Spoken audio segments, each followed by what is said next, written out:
예수님께서 이 땅에 오셔서 구속하시고 또 우리를 어둠의 올무에서 건져내신 그 예수 그리스도, 또 우리를 사망에서 건져내시기 위해서 사람으로 오신 예수 그리스도의 오심을 기억하고, 또 우리가 구원의 은총에 있음을 다시 한번 기억하는, 그리고 감사하는 그런 시간입니다.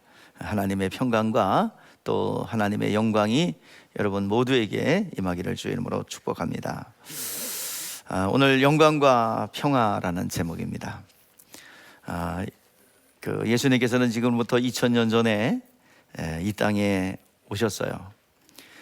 성탄절이 되면 의뢰이 항상 마리아의 품에 안기신 예수를 생각하고 묵상합니다. 예수님이 또한 태어나신 이 장소가 베들레헴이고, 여관에 방이 없어서 말 구유로 갔고, 마구간으로 갔고, 그래서 말 밖에서 태어난 것을 보면서 우리가 묵상이라는 이름으로 감상에 적기도 합니다. 얼마나 추웠을까, 얼마나 비참했을까, 그런 감상에 젖고 눈물을 지을 때도 있습니다. 그러나 예수님께서는 아기로 머물러 있지 않으셨습니다. 성장하셨습니다. 소년기가 잠깐 기록되어 있지만 바로 연결된 것이 공생애입니다. 공생애에 수많은 이적과 표적을 행하셨고, 그리고 십자가에 고난을 당하시고 죽으시고 부활하셨어요. 근데 또 한편에서는 여전히 예수님을 십자가에 매달아 놓고 있고, 또 여전히 부활하셨음에도 불구하고 십자가에 메마른 삐쩍 마른 모습으로 2000년 동안 매달아 놓은 경우도 있습니다. 우리는 한쪽 면만 볼 것이 아니라, 오늘 아기 예수만 볼 것이 아니라, 십자가에 달려 있는 예수만 볼 것이 아니라, 이 모든 것은 과정입니다. 우리 예수님의 출생을 성경엔 자세히 기록하고 있는데요, 예수님의 그 오실 때의 그 영적 분위기, 또 그때 정치적 상황과 그것들이 고스란히 성경에 묘사되어 있습니다. 우리는 어떤 십자가에 못 박힌 예수를, 또 말구에 태어나신 예수를 불쌍히 여기고 감정적으로 대할 것이 아니라, 우리는 분명히 이것은 과정이었고, 결과적으로 볼 때 예수님은 사람으로 이 땅에 내려오셨고, 또 성장 과정을 거치셨고, 그리고 30세 제사장의 나이였을 때 예수님께서는 공생애를 시작하셨습니다. 제사장으로, 왕으로, 선지자로 삼중직임을 가지고 예수님께서는 우리의 구속의 은혜를 주셨습니다. 그리고 모든 것을 다 이루셨고, 우리의 죄를 대속하기 위해서 십자가에 못 박혀 죽으셨고, 채찍에 맞으셨고, 예수님 부활하셨습니다. 하늘 보좌에 가셨습니다. 그리고 지금은 성령으로 우리 가운데 들어오셔서 우리에게 생명이 되게 하시고 구원의 은총을 받게 하신 것입니다. 예수님의 이 성탄절을 맞이해서 아기 예수를 볼 것이 아니라, 사람으로 이 땅에 내려오셔서 우리의 죄를 대속하시고 우리의 죄를 짊어지시고 모든 것을 이루시고 완성하신 온전한 복음이 여러분들에게 고백되어지기를 주의 이름으로 축복합니다. 성경은 예수님의 출생을 자세히 다루고 있어요. 그리고 훌쩍 뛰어넘어서 어디로 가냐면 공생애의 삶으로 갑니다. 소년 시절은 단 한 군데에 나와요. 그리고 모든 것을 생략하고 십자가 부활로 연결해 버리는 것을 보게 됩니다. 그러니까 예수님의 사역의 중심은 출생, 십자가 부활, 그리고 하늘 보좌, 성령 강림, 그리고 우리에게 생명이 되고 믿는 자에게는 은혜를 베풀어 주시는 하나님의 은혜를 우리가 봐야 되겠습니다. 예수님 태어나실 당시의 영적 상태가 어떨까요? 예수님의 태어날 당시의 영적 상태는 가장 어둠이 깊은 시간입니다. 새벽녘이 되면 밤이 깊어요. 너무너무 칠흑같이 어두워요. 그런 그 시간은 뭐가 가까이 왔다? 새벽이 가까이 왔다. 인류에 있어서 가장 피곤하고 압제를 많이 당하고 십자가에서 폭발했듯이 그 분노와 그리고 압제와 고통이 가장 극에 달한 그 시점에 그 시간적으로 그 새벽녘 별빛도 사라지고 이제 동이 터오는 그 새벽녘, 성경은 갈라디아서 4장 4절에서는 이것을 뭐라고 그러냐, 때가 참해. 인류에게 가장 필요하고 인류가 가장 극도로 메시아가 오기만을 열망하는 그 시간, 새벽, 그 시간에 예수님이 오셨습니다. 역사적으로 볼 때 로마가 전 세계를 지배하고 있을 때입니다. 그때 황제 아우구스도는 전 식민지에 호적령을 내립니다. 왜냐하면 세금을 잘 걷어들이기 위해서요. 인류 최초의 호적령이 예수님 탄생할 그 당시에 내려지게 됩니다.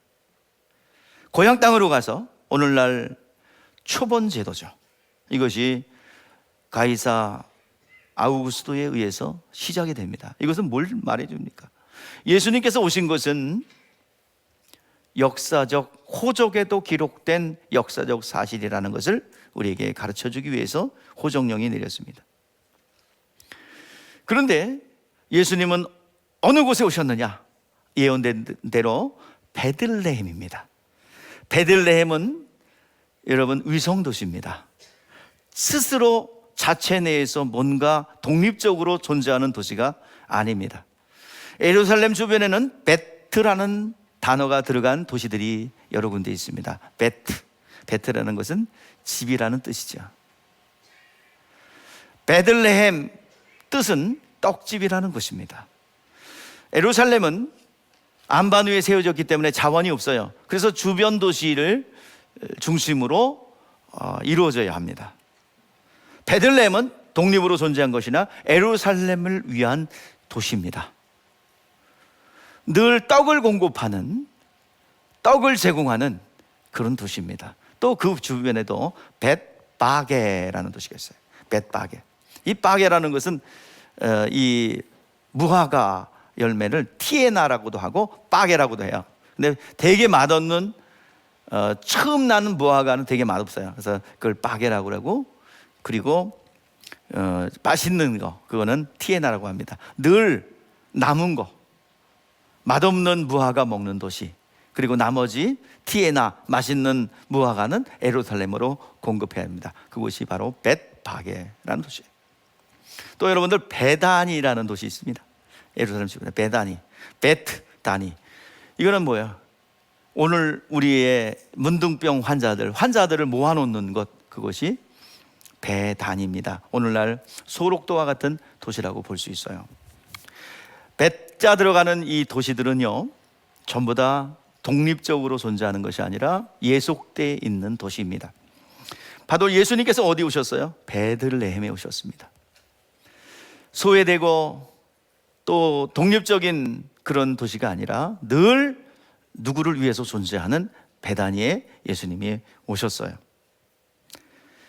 그런데 이 예수님께서 오셨을 때에 이 소식이 누구에게 전달되느냐? 제일 먼저 누구예요? 왕궁이 아니라 어디? 그 당시에 가장 낮은 신분의 계층이 목동입니다. 목동은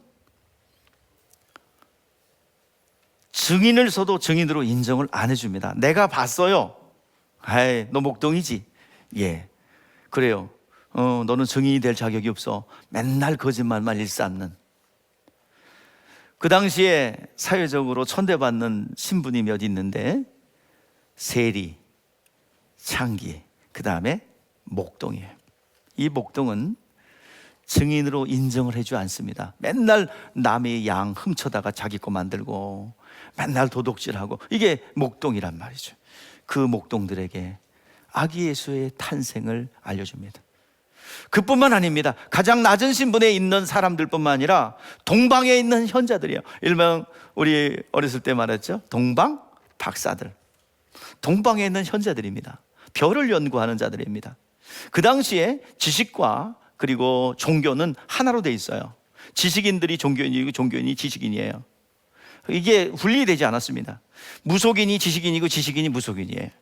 그래서 동방의 박사들은 현자들입니다. 별을 연구하고 천문학을 연구하는, 그래서 이 시대가 어떻게 흘러들어갈 것인가. 그 대표적인 인물이 옛날에 누가 있어요? 제갈량이죠. 제갈량은 천기를 보는, 지식과 이런 점괘가 같이 가요.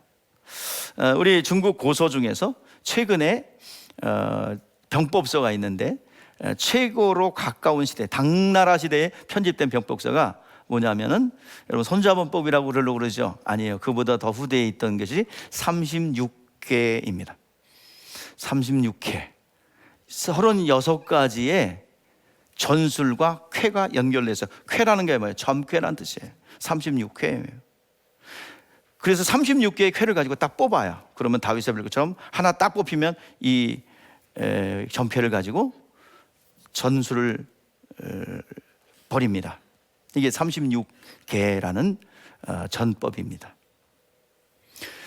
이 동방의 현자들은 지식인들입니다.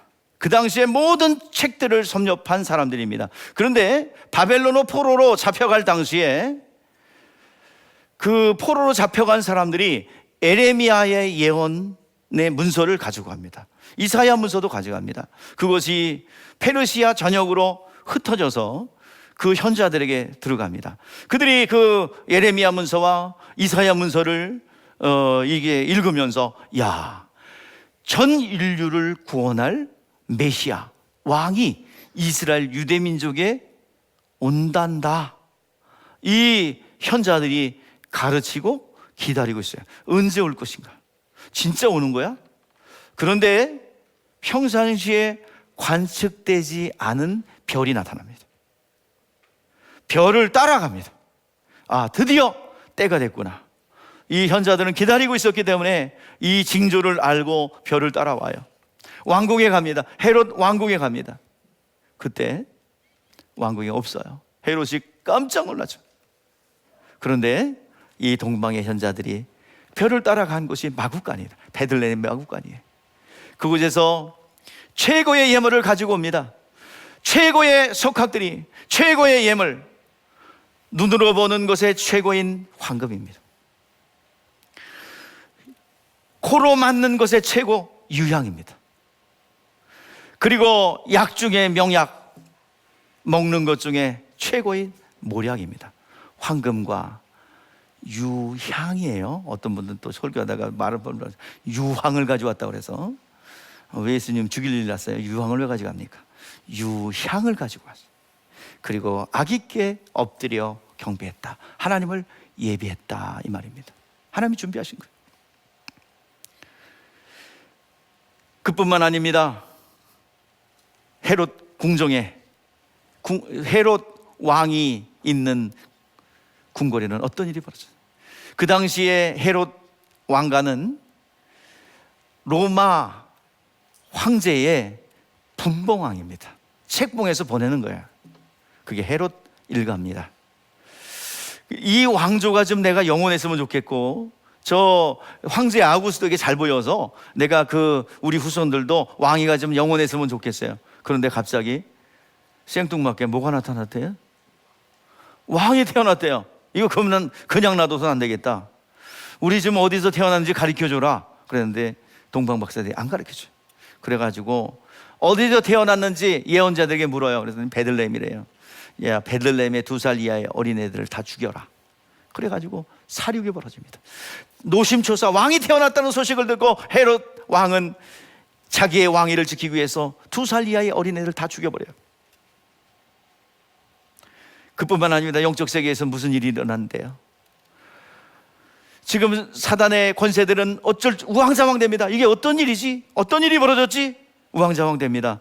하늘에서는 천사들이 경배합니다. 오늘 본문에서 뭐라고 그래? 오늘 찬송과 경배를 하는데 14절 시작. 지극히 높은 곳에서는 하나님께 영광이요 땅에서는 하나님이 기뻐하시는 사람들 중에 평화로다라고 고백하고 있는 것입니다. 예수님의 찬생, 출생했다는 것을 여러분들 기록한 것은 아기 예수를 강조하려고 그런 게 아니에요. 예수께서 아기 예수가 아기로서 마리아의 몸에 잉태되어 이 땅에 내려온 것은 아기 예수를 강조한 게 아닙니다. 우리와 똑같은 뭐를 갖고 오셨다? 사람의 모습으로 오셨다는 거예요. 우리와 똑같은 성정을 갖고 왔는데 다른 점이 하나 있습니다. 뭐가 달라요? 인간의 혈통이 아니라 뭐야? 성령의 능력으로 잉태되었습니다. 그분은 창조주십니다. 만물을 창조하시고 하나님 품속에서 독생하신 하나님의 본체세요. 그렇기 때문에 마리아에게 가브리엘이 수태고지를 합니다. 너 아들이 있을 거야. 화들짝 놀라죠. 그때 당시 중학교 한 2학년 3학년 되는 16살 되는 소녀입니다. 감당하기가 너무 어렵죠. 내가 사내를 알지 못하는데 어떻게 그런 일이 있을 수 있겠습니까? 하나님께서 능치 못할 일이 있겠느냐? 하나님의 말씀이, 성령이 너를 덮으면 일이 가능하다라고 할 때 마리아가 의지적 결단으로 받아들입니다. 말씀대로 이루어지사이다. 그때 하나님의 생명의 말씀이 그의 태에 착상되었고 이제 예수님께서는 마리아의 태를 빌려서 이 땅에 사람으로 내려오셨습니다. 예수의 아기 탄생, 예수의 동정녀 탄생은 우리와 똑같은 사람으로 오셨음을 말해주고 있습니다. 그러나 여러분, 분명한 사실은 예수님을 아기로 계속 머물러 두어서는 안 됩니다. 예수님께서 아기 예수로 오신 것은 과정이에요. 프로세스가 있습니다. 궁극에는 하나에 집중된 십자가에 달린 예수, 아기 예수만 볼 것이 아니라 아기 예수로 오신 예수님의 과정입니다. 성장하셨어요. 소년 시절은 잠깐 나와요. 어린 시절은. 그리고 바로 연결된 것이 공생애예요. 공생애의 중심은 예수님께서 오신 목적이 뭡니까? 죽으러 오셨어요. 그 죽어야 뭐 하기 때문입니까? 부활하기 때문입니다. 오늘 예수님께서 누가복음에서 오늘 누가복음을 읽었는데 예수님은 아기 예수로 오셨고 그리고 궁극에는 비밀을 가지고 오셨어요. 비밀이 뭐냐 하면 부활입니다. 부활이 진짜 모습이에요. 그리고 부활 승천하신 예수님께서, 부활하신 예수님께서는 하늘보좌에 올라가셨어요. 그리고 교회를 축복한 것으로 누가복음은 끝이 납니다. 그리고 누가가 쓴 사도행전에는 성령으로 가르치셨고 성령으로 일한 것이 기록되어 있습니다.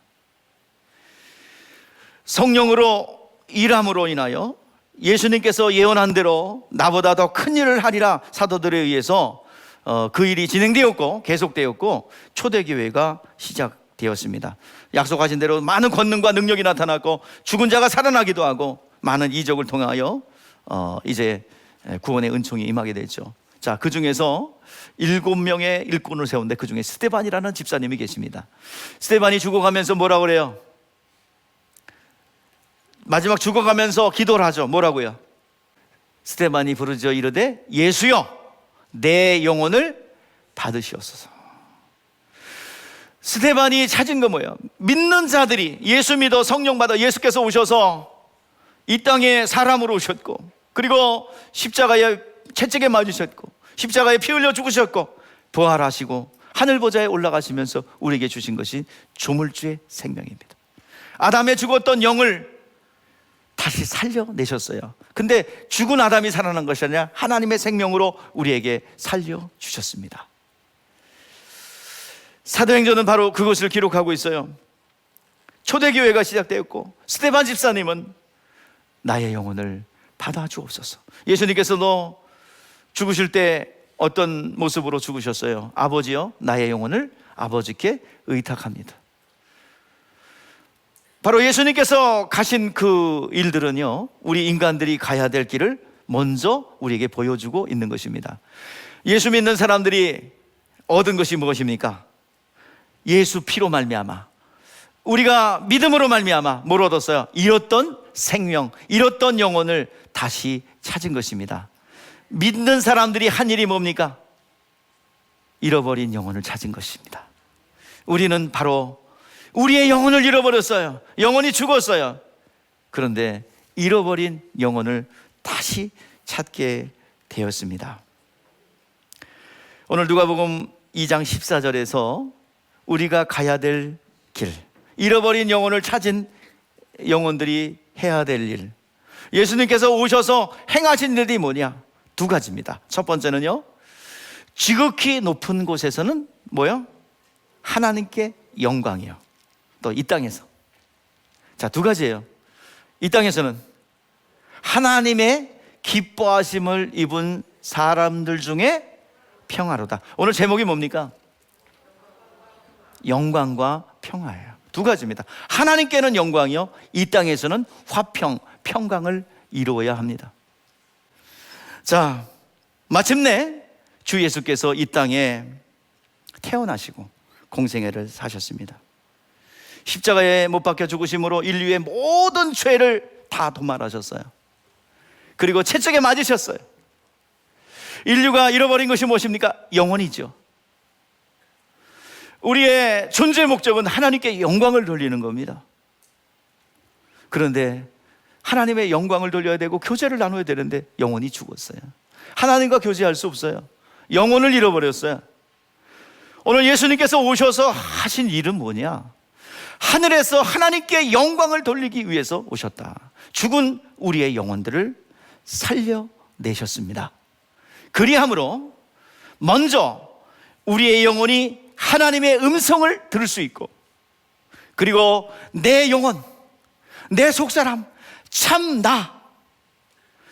내 육체 안에서 고통스러워하며 살려달라고 아우성치며 두려워하며 분노하며 내 영혼 속에 갇혀서 도저히 살아날 수 없다고 살려달라고 아우성치는 우리의 영혼에게 손을 내미셨습니다. 먼저 귀를 열어주셨답니다. 생명을 주심으로, 그 생명은 죽은 아담의 생명이 아니라 주물주의 생명입니다. 그 예수 안에는 뭐가 있대요? 은혜와 진리가 충만하더라. 은혜가 아니고서는, 하나님의 생명이 아니고서는, 하나님의 진리가 아니고서는 우리가 살아날 길이 없어요. 그래서 우리에게 필요한 것은 무엇입니까? 하나님의 음성이에요. 하나님의 말씀이에요. 에덴 동산에서 들었던 그 말씀이 우리에게 필요한 겁니다. 이것을 먼저 듣게 하셔요. 하나님의 음성을 듣게 하심으로 하나님의 뜻을 알고, 그리고 우리의 영혼이, 내 자아가, 내 영혼이 구원받고 상급을 받을 수 있는 길을 열어놓으셨습니다. 그리고 하나님을 위하여 헌신하고 충성할 수 있는 그 길을 열어주셨어요. 듣게 하셨고, 내 영혼이 구원받게 하셨고, 그리고 하나님의 뜻을 알고 그 뜻대로 움직일 수 있는 길이 열렸어요. 그것을 뭐예요? 지극히 높은 곳에서는 하나님께 영광이요.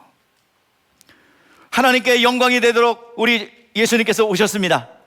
그 일들을 이루시기 위하여 사람을 오셨고, 청년의 시절을 보냈고, 나사렛 사람으로 보냈고, 그리고 공생의 시작으로 모든 죄를 짊어지시고, 많은 하나님만 나타낼 수 있는 그 이적과 표적을 보여주심으로 하나님을 믿을 수 있고 따를 수 있는 근거를 열어주셨습니다. 이제 예수님 때문에 우리는 하나님의 영광을 위하여 마귀의 일을 진멸하며 모든 영혼들을 구원하며 하나님 아버지의 뜻대로 살아갈 수 있는 길들이 열렸습니다. 하나님께 영광을 돌릴 길이 열렸다는 얘기입니다. 그리고 오늘 이 시간 예수님께서 오셔서 하신 일은 평화입니다. 화평입니다. 평강입니다. 하나님과 우리와의 관계는 원수 관계였어요. 그러나 예수님께서 오심으로 화목해 하셨습니다. 화목제물이 되셨어요. 하나님과 친밀한 관계가 되었어요. 어느 정도로 친밀해졌습니까? 하나님과 우리와의 관계는 어떤 관계예요? 예? 아버지와 아들과의 관계예요. 그것만 있는 게 아니라 또 무슨 관계예요? 너무 친밀해. 그게 무슨 관계? 부부 관계. 신랑과 신부의 관계. 그뿐만 아닙니다. 주님께서 행하신 그 사명을 감당하기 위해서는 우리는 종과 상전과의 관계, 이 세 가지 관계, 부모와 자녀의 관계, 그리고 부부와의 관계, 그리고 종과 상전과의 관계를 통해서 하나님과 화목해 하였습니다. 그리고 우리 사람들 간에도 화목해 하라고 하셨어요. 화평케 하는 자 복이 있나니. 할렐루야. 화평케 하는 자 복이 있나니 하나님의 아들이라 일컬음을 받을 것임이라. 오늘 시간 우리가 내가 하나님 앞에 화평뿐만 아니라 이웃과의 관계, 또 이웃들도 하나님과의 관계가 화평하도록 평강을 주셨습니다. 처음에는 분쟁하는 것 같아요. 내가 검을 보내러 왔다, 내가 불을 던지러 왔다, 여러 가지 흔들림이 있어도 그것은 정상궤도로 가는, 하나님과 화평의 관계로 가는 정상적인 과정임을 알게 되는 것입니다. 복음이 들어가는 곳마다, 또 예수의 생명이 들어가는 곳마다 하나님께 영광을 돌릴 수 있고 또 사람 간의 화평을 누릴 수가 있습니다. 자, 오늘 이 전쟁 중에 있었던 이야기에 화평을 이뤘던 그런 과정입니다. 우리 1914년 6월 28일 오스트레일리아의 헝가리 제국 왕후 후계자 프란츠 페르난티가 대교가 흉탄을 맞고 살해당합니다. 열국의 이해관계로 인하여 1914년 7월 28일 1차 세계대전이 일어납니다. 1차 세계대전이 일어나 서로 죽이고 또 싸우고 2, 3개월이면 끝날 줄 아는 전쟁이요, 길어져요. 서로 간에 참호를 파고 서로 대치하며 죽이고 피해를 주며 서로 간에 전쟁입니다. 아주 수많은 사람이 죽어요. 참호를 파놓고 보이기만 하면 쏘고 서로 간에, 그래서 영국과 독일이 탁 대치하고 있어요. 이제 전쟁이 길어져서 7월 달에 일어났던 전쟁이 2, 3개월이면 끝날 줄 알았는데 이제 장기화되면서 1914년 12월 24일이에요. 성탄절 이브입니다. 우리나라는요, 구정명절, 추석명절이면 아주 모든 일손을 놓고 파티를 즐기잖아요. 파티라는 게 우리나라는 떡해 먹고 새로운 옷을 입고 설비물 입고 뭐 이러잖아요. 그리고 복을 또는 빌어주며 이렇게 지냅니다. 자, 그 기독교 영향권 아래 있는 나라들은요, 전부 다 크리스마스 이브가 되면 가족과 함께 맛있는 음식을 나누고 즐거워하며 우리의 명절같이 보냅니다. 군대에도 12월 24일이 왔어요. 고위 장교들은 후방으로 가서 파티를 즐깁니다. 그런데 하급 장교와 병사들은 차가운 바닥에서 이제 자리 잡고 있어요. 그런데 우리 성탄절인데, 크리스마스 이브인데 우리 같이 이 분위기를 한번 즐겨보자 그러고 영국 진영 또 독일 진영 각자가 파티를 차가운 바닥이지만 즐기고 있습니다.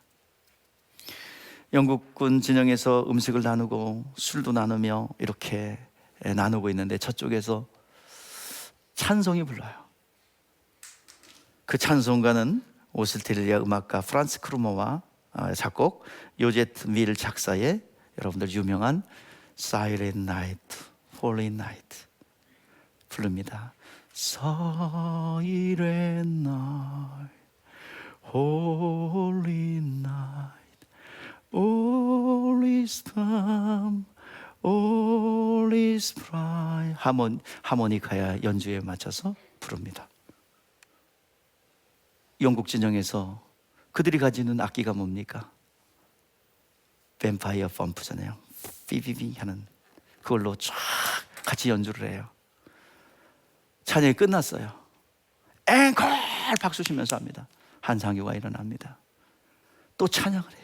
참 반가운 우리가 부르던 찬양이죠. 참 반가운 성도여 다 이리 와서 찬송 부릅니다. 어느새 적군이 하나가 됐어요.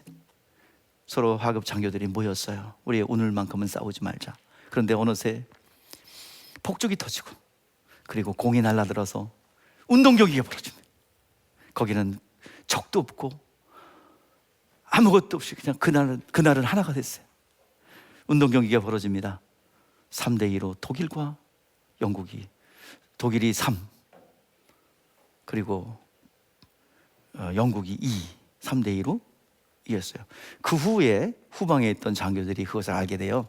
더 이상 휴전은 없었어요. 이 감동적인 이 성탄절 메시지, 이 찬양 하나가 적도 아군도 없는 평강을 주었다는 얘기입니다. 너무 은혜스러워서 이거 잠깐 편집했어요.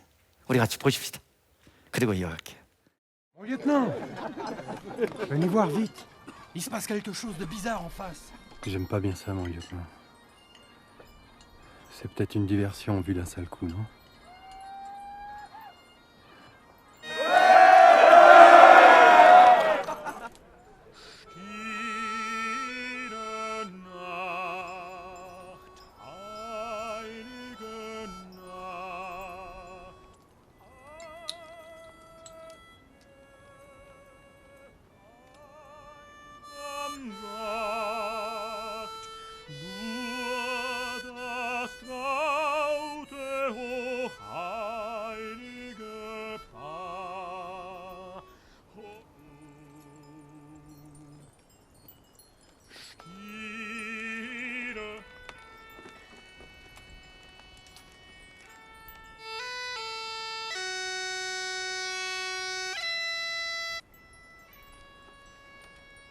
Gute Macht durch der Engel hat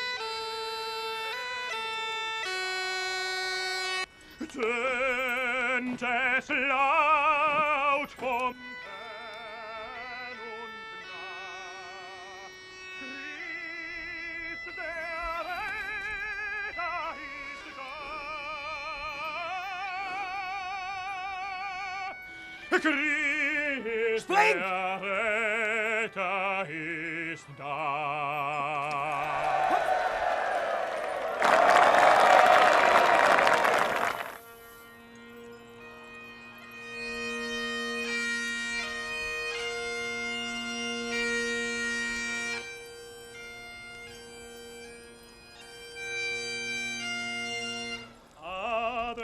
Adeste fideles, leti triumphantes, venite, venite in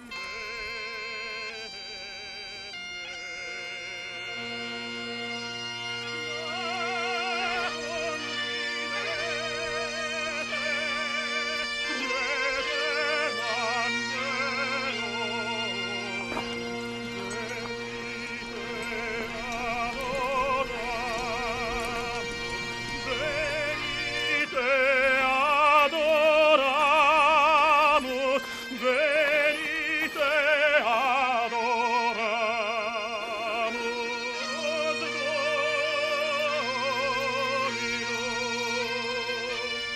Guten Abend, Engländer. Good evening, Germans. But we're not English, we're Scottish. We were talking about a ceasefire for Christmas Eve. What do you think? Angèle, donne-moi une bouteille de champagne, mon quart. Merry Christmas. Frohe Weihnachten. Joyeux Noël.